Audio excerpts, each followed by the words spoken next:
नमस्कार।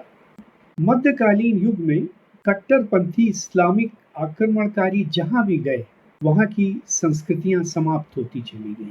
Persia, Mesopotamia, Egypt, central Asia, Africa, Europe के कुछ हिस्से कुछ ही शताब्दियों में इस्लामिक हो गए। रोम साम्राज्य की राजधानी, जिसे चंद शताब्दी पहले कॉन्स्टेंटिनोपोल कहा जाता था, अब इस्तांबुल में परिवर्तित हो गया। भारत भी इन कट्टरपंथी इस्लामिक आक्रमणकारियों का दंश झेल रहा था।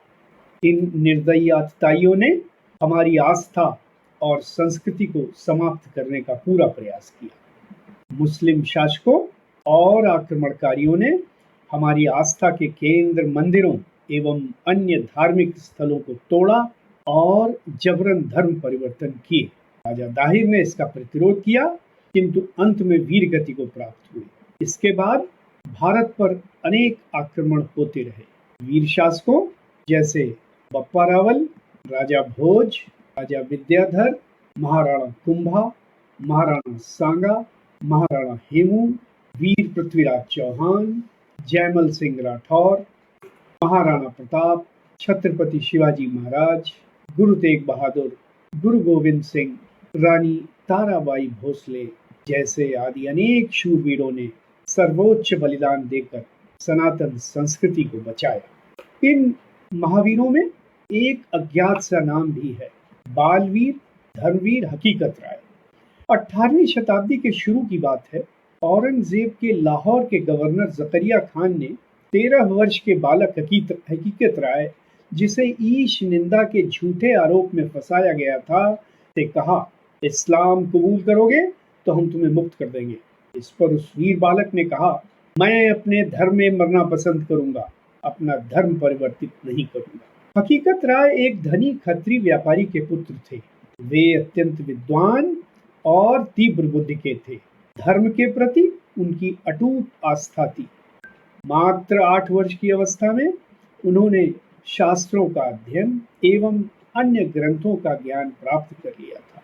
क्रूर मुगलों ने सभी हिंदू विद्यालयों और संस्थानों पे प्रतिबंध लगा रखा था।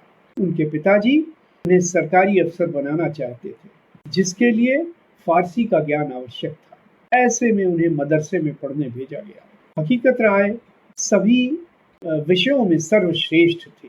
धर्म और सत्य के विषयों में मदरसे के साथियों के साथ तर्क किया करते थे। एक दिन मौलवी के पुत्र ने माँ भवानी को अपशब्द कहे। इस पर हकीकत राय ने आपत्ति प्रकट की।